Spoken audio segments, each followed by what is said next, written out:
The Toronto Maple Leafs just hosted the All-Star Game and entered the break on a 3-game winning streak. Dave Morassutti of Locked On Leafs is here to talk about that and plus what we can expect at the trade deadline. All that and more on today's Locked On NHL podcast. You're Locked On NHL, your daily podcast on the National Hockey League. Part of the Locked On Podcast Network, your team every day.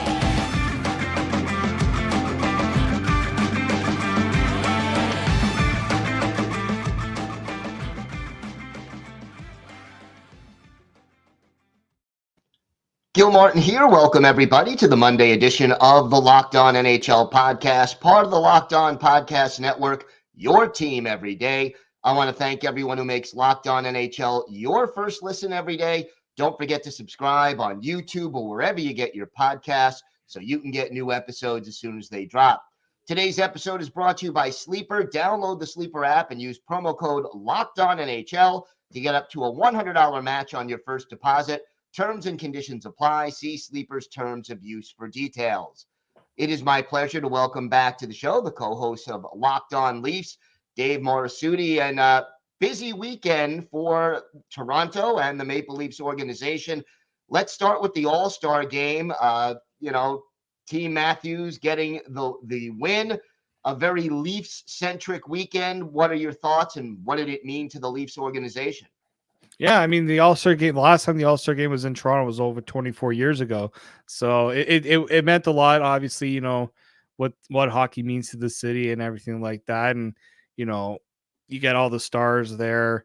You don't really feel it until they start setting everything up. They had like the fanfares, you had the draft, the return of the draft too. That was, a big one too.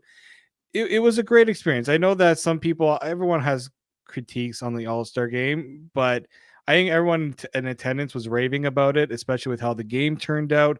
And I know that, the Leafs were happy with, especially the Justin Bieber connection, having the celebrities there. I thought the NHL put more effort into it than we've seen in years past. I know they've tried, with Vegas, trying to bring the Vegas flair, Florida with the floor, like doing the things outside. I think I like that they just kept everything how an All-Star game should be. It seemed like in past years they were trying too hard. This didn't seem like they were trying too hard. There were some fumbles. There were some things that didn't work, but I think there was a lot that did work out well for the league. As far as the Leafs are concerned, having Team Matthews win it, having the MVP of the game. What was the most Leafs-like moment? What was the best moment for Leafs fans in your mind? The best moment, it had to be seeing Matthews score those patented goals, right? That's I know that everyone, especially after the game, some of the players were like, Toronto doesn't win, so it's good that they finally got a chance to experience that. You know what? You take those. You just take it when those are thrown out at you. You have to take it, and it just goes to show, Auston Matthews. We always complain sometimes that stars maybe don't put their best foot forward. Nikita Kucherov, throw that one out there. But it meant something to them to be able to. At the end of the day, it was the Toronto guys who played a prominent role in winning it. There were a lot of other players, namely on the Islanders, Mr. Matthew Barzal, who had a very good showing at the this weekend. And, that's what it is. It's about the stars. It's about giving the home crowd something to cheer about. There's a reason why these guys are among the top players, right? So when you see Matthews score those goals, the goaltending in this 3-on-3 was incredible. Like the Bobrovsky save on Marner throwing the glove. It's nice, there's competitiveness, but you're able to have a little bit of fun. I think that's the biggest thing you take out of it, is that there was some serious competition, but there were moments of levity to go along with it. You mentioned fun, 3-game winning streak before the All-Star break. What's been different? Why has this team been better recently? You know what? I'm going to give credit to the guy between the pipes right now, Ilya Samsonov. A month ago, nobody wanted him in the net. He didn't even want to it didn't look like he wanted to be in the net. They did the right thing of giving him time away, work out some things. And I think the team realized they needed to play more confident in front of him. I think there was a lack when you're unsure of how your goaltender is playing, you're going to be trying too hard. You're going to be doing things that outside of what you should be doing to, I think, compensate for that. But with Samsonov looking like he has since returning, that's what you need goaltending. You look at teams that are struggling this year, even teams that are good on paper like Carolina. If you don't have the goaltending, it doesn't matter what you have in front. That last line of defense has to be there. So I think that's the big one right there. They're not, they're not high scoring games either. These have all been, they've allowed 2 or less during this point. And I think that's the big one there. Yeah, they were blowing a lot of leads, but they were sitting on leads, which is not what you want to do. If you have a lead, you can't defend a lead for 30 minutes. I know some teams maybe are built that way. The Leafs are not built that way. The Leafs are built on skill, putting up the offense production, maintaining puck possession, and your goaltending has to be there. When you don't have the defense, obviously that everyone says the Leafs defense in terms of all the other contenders is lacking, and there's no argument there. There's a lot of question marks there. Your goaltending has to be there, and that's that. Between that and the timely scoring, I think has been a big improvement lately. So the race in the Atlantic Division right now, very tight. Leafs right in the middle of a big chase with Tampa Bay, with Detroit. Trade deadline is about a month away. What do you expect the Leafs to do, if anything, come trade deadline? I am the big one here, and it's been said since Brad Treliving took the job that defense needs work.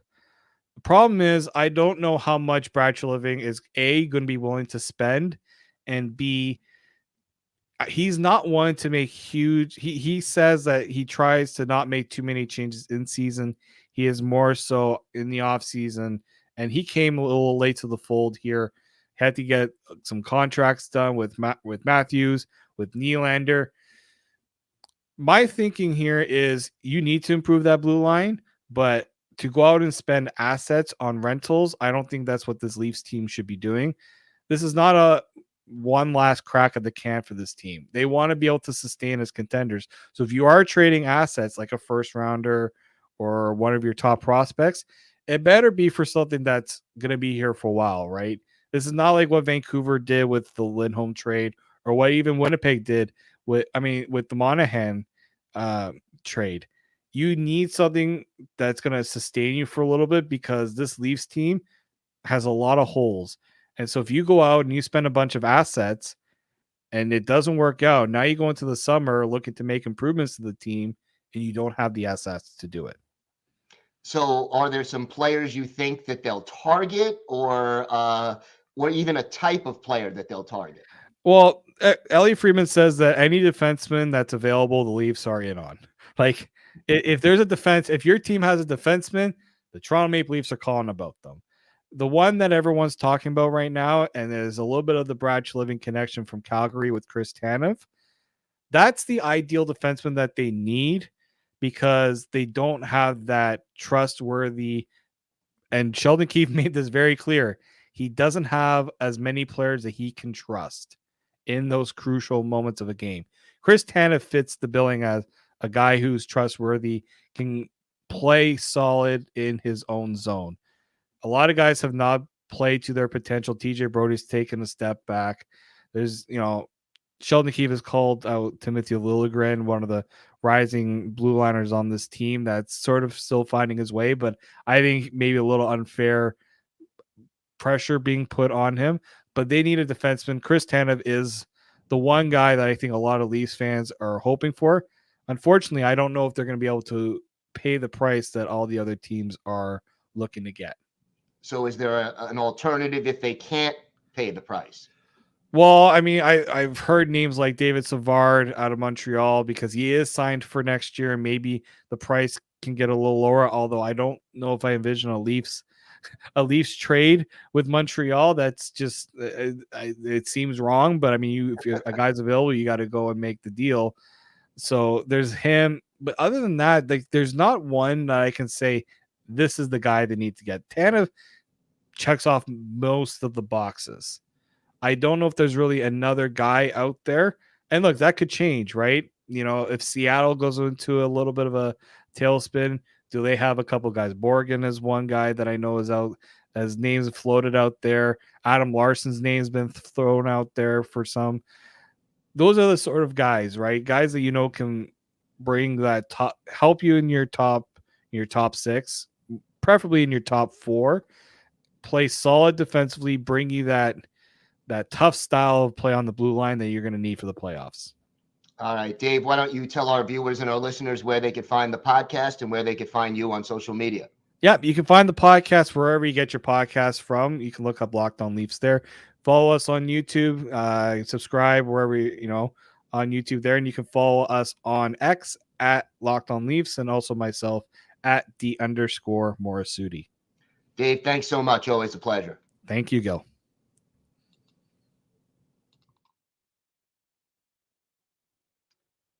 Today's episode is brought to you by Sleeper. We're past the halfway point of the season, hockey fans, but regardless of where your favorite team is in the standings, I want to remind you that you could win big playing daily fantasy hockey on Sleeper, the official daily fantasy app of the Locked On NHL Network. Sleeper is our number one choice for daily fantasy sports and especially daily fantasy hockey, because with Sleeper, you can win 100 times your cash in daily fantasy hockey contests. All you have to do is pick whether studs like McDavid, Ovechkin, or McKinnon will record more or less than their sleeper projections for things like goals, assists, saves, plus, minus, and more in a given game. To win a 100 times bet on Sleeper, you need to correctly predict the outcome of 8 player stats. You heard me, hockey fans. You can win 100 times your money playing daily fantasy hockey with Sleeper, so start paying attention. Use promo code LOCKEDONNHL and you'll get up to a $100 match on your first deposit. Terms and conditions apply. That's code LOCKEDONNHL. See Sleeper's terms of use for details and locational availability.